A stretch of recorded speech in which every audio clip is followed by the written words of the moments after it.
আমাদের অন্তরে যা আছে না আছে সেগুলি মুখ দিয়ে প্রকাশ করার কত সুন্দরভাবে আমাদেরকে সুযোগ করে দিয়েছেন। আমরা একটু জবান দাঁড়িয়ে এবং আসলে মূলত আল্লাহ নিয়ামত দেখেন, ভিতর থেকে একটা হাওয়া বের হয়, এগুলি বিভিন্ন জায়গায় ধাক্কা লাগে আর বিভিন্ন অক্ষরের উচ্চারণ হয়, যার ওই আপনার ওই বিষয়গুলি অর্থগুলিকে ব্যবহার করার মতো মাথার মধ্যে যে একটা ছোট রগ আছে, প্রত্যেকটা অঙ্গের জন্য কিন্তু এক একটা ব্রেনের মধ্যে রগ আছে, ওই রগটা যার ড্যামেজ হয়ে গেছে অথবা রক্ত বন্ধ হয়ে গেছে, রক্ত শুকিয়ে গেছে, ছোট্ট থেকে ছোট্ট, যেটা হয়তো আমাদের স্বাভাবিক চক্ষু দিয়ে দেখতে পারবো না, সেখানে অল্প থেকে অল্প একটু ডিস্টার্ব যদি হয় তখন আর হাওয়া বের হয়, কিন্তু বিভিন্ন জায়গায় হাওয়া ধাক্কা না লাগার কারণে অক্ষরের উচ্চারণ হয় না। আর অক্ষরের উচ্চারণ না হওয়ার কারণে আমি মানুষকে বোঝাতে পারি না। যাদের প্যারালাইসিস রোগ হয়েছে তারা বলতে পারে, তারা কিন্তু জবানের কদর তারা বুঝতে পারে, জবান তাদের মধ্যে আছে। প্যারালাইসিস হয়ে গেলে যে জিহ্বা যে এর ভিতরে ঢুকে যায় বিষয় এরকম না, বরং জিহ্বা ব্যবহার করার শক্তিটা মানুষের দুর্বল হয়ে যায়। ঠিক নাড়াতেও পারে, কিন্তু নাড়াচাড়াও করতে পারে, কিন্তু সঠিকভাবে নড়ে না। আমি র উচ্চারণ করতে চাচ্ছি, আমার ওই দিকে লাগার কথা লাগতেছে না। জিহ্বা ঠিক মতো জায়গায় জিহ্বা তাকে ভিতর দিয়ে ঢুকে যায় এরকম না, জিহ্বা বের হয়ে পড়ে যায় ওইরকম না, জিহ্বা থাকে এবং মোটামুটি ভাবে নড়াচড়াও করে, কিন্তু সঠিক জায়গায় লাগে না যায়, আমার অক্ষর উচ্চারণ হয় না। আর অক্ষর উচ্চারণ না হওয়ার কারণে আমার থেকে শব্দ সৃষ্টি হয় না, আর শব্দ সৃষ্টি না হওয়ার কারণে আমার কথা মানুষে বুঝে না। যারা মারাত্মক ধরনের প্যারালাইসিসে আক্রান্ত হয়েছেন এরকম মানুষকে দেখেছি যে তারা কত সুন্দরভাবে কথা বলতে পারত, কিন্তু যখন রোগে আক্রান্ত হয়েছেন মানুষকে বোঝানোর জন্য একটা কাগজ আর কলম।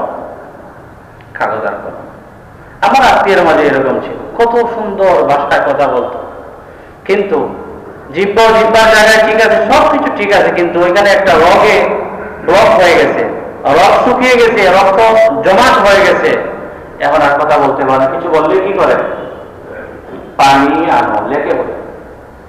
এটা শুধু আল্লাহ ইশারায় চলে।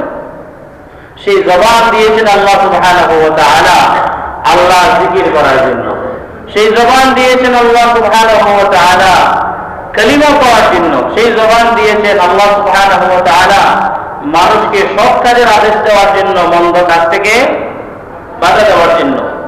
সেই জবান আল্লাহ সুবহানাহু ওয়া তাআলা আমাদেরকে দিয়েছেন মানুষের সাথে সুন্দর কথা বলার জন্য।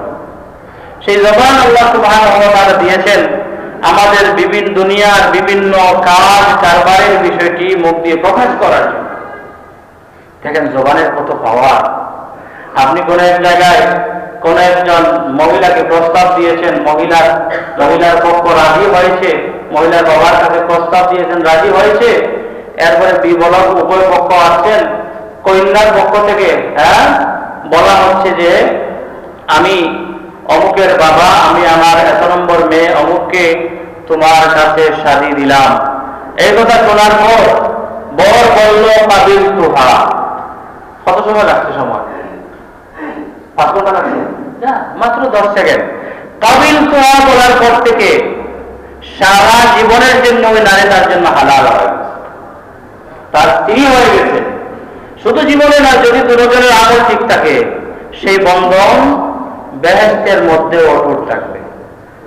এই কথাটা যে সে বলল, মুখ দিয়ে বলেছে। আল্লাহ সুবহানাহু ওয়া তাআলা আমাদেরকে জবান দিয়েছেন এগুলি করার জন্য।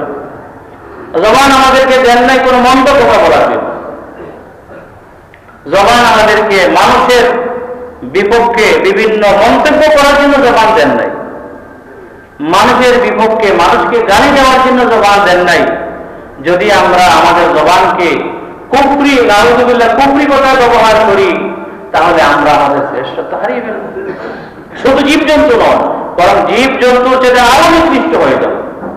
আমি যতই শ্রেষ্ঠত্বর দাবি করি না কেন, কিন্তু যদি আমি মন্দ কথা বলি তাহলে আমি কিন্তু আমার স্তর, মনুষ্যত্বের স্তর থেকে আরো নিচে নেমে যাব। হাদিসের মধ্যে আছে আল্লাহ হাবিব সাল্লাল্লাহু আলাইহি ওয়াসাল্লাম বলেছেন, ওয়া ইন্নার রাজুলা লা ইয়াতাকাল্লামু বিল কালিমা লা ইউতি লাহা বালান। ব্যক্তি একটা কথা বলে, যে কথার কোনো গুরুত্ব তার কাছে নাই, কথায় যে কিছু হবে সেরকম চিন্তাও করে না। ওয়া ইন্নাহু লা ইয়াহবি বিহা ফি নারি জাহান্নাম। কথায় কি বলেছে, মনে করছে আল্লাহ পাক শক্তি দিয়েছেন, বলে গেলি কথা কি বলেছে, নবীজি বলতেন সেই কথা কোনো গুরুত্বই দেয় নাই। ওয়া ইন্নাল আবদা লা ইয়াতাকাল্লামু বিল কালিমাতি মিন সাখাতিল্লাহ লা ইয়ালকা লাহা বালান ইয়াহবি বিহা ফি জাহান্নাম। ওই কথাকে কেন্দ্র করে ব্যক্তি জাহান্নামে নিমজ্জিত হয়ে গেল। সেজন্য নবীজি সাল্লাল্লাহু আলাইহি ওয়াসাল্লাম বলেছেন, মান ইয়ামান লি মা বাইনা লিহিয়াইহি ওয়া মা বাইনা রিজলাইহি আমান লাহুল জান্নাহ। আমার উম্মতের যে ব্যক্তি এই কথা আমাকে গ্যারান্টি দিতে পারবে যে সে তার জবানকে কন্ট্রোলে রাখবে, লজ্জাস্থানকে হেফাজত করবে, সেই ব্যক্তির জন্য আমি তাকে জান্নাতের গ্যারান্টি দিতে পারি। কারণ যে ব্যক্তি জবানকে কন্ট্রোল করতে পারে তার অন্যান্য অঙ্গ প্রত্যঙ্গকে তার জন্য কন্ট্রোল করা সহজ। হযরত আলী রাদিয়াল্লাহু তাআলা আনহু থেকে বর্ণিত, আলী রাদিয়াল্লাহু তাআলা বলেন, আল লিসানু qiwamul বাদান। জিহ্বা হচ্ছে বডিকে কন্ট্রোলে রাখার মূল উপাদান। ইযা ইস্তাকামাতিল জাওয়ারিহ। যদি জবান সোজা থাকে তাহলে পুরা বডি অটোমেটিকলি সোজা থাকে। হযরত ওমর ইবনে আব্দুল আজিজ রাহমাতুল্লাহি আলাইহি বলেন, মানুষের হিকমত, একজন মানুষ প্রজ্ঞাময় জ্ঞানী কিনা তার বাচালতা দেখে বোঝা যায়। বলতেছেন, যে মানুষ কথা বলে কম, যে মানুষের নীরবতা থাকে বেশি, সেই মানুষের কাছাকাছি তোমরা যাও। ফাইন্নাহু ইউলাক্কা আল হিকমা। সেই ব্যক্তিকে আল্লাহ সুবহানাহু ওয়া তাআলা হিকমত এবং প্রজ্ঞা দান করেন। সুতরাং আমাদেরকে আদম সন্তান ইনসান হিসাবে শ্রেষ্ঠত্ব এটাকে ধরে রাখতে হলে আমাদের জবানকে কন্ট্রোল রাখতে হবে, আমাদের বিবেক বুদ্ধিকে কাজে লাগাতে হবে। কথা যত কম বলবেন তত আপনার ঈমান বলিষ্ঠ হবে। নবীজি বলেছেন বুখারী শরীফের বর্ণনা, আন আবী হুরায়রা রাদিয়াল্লাহু আনহু قال قال رسول الله صلى الله عليه وسلم إن من حسن إسلام المرء تركه ما لا يعنيه। ব্যক্তির ঈমান কতটুকু আছে এটা দিলের ভিতরে বোঝা যায় না, কিন্তু তার অবস্থা থেকে বোঝা যায়। অনর্থক কথাবার্তা থেকে ব্যক্তি যত বিরত থাকবে এটা একটা প্রমাণ তার ঈমান হচ্ছে সবল। আর যে ব্যক্তি শুধু বকবক সকসক করবে, প্রয়োজনের অতিরিক্ত কথা বলবে, প্রয়োজনের কথা বলা যায়। আপনার যে একটা জিম্মাদারি থাকে সেই জিম্মাদারি আদায় করতে যা বলার বলবেন, কিন্তু প্রয়োজনের অনুপাতে বলবেন। আর যদি ব্যক্তি প্রয়োজনের অতিরিক্ত কথা বলে তাহলে বুঝতে হবে যে তার ঈমানের মধ্যে দুর্বলতা আছে। সেজন্য আমরা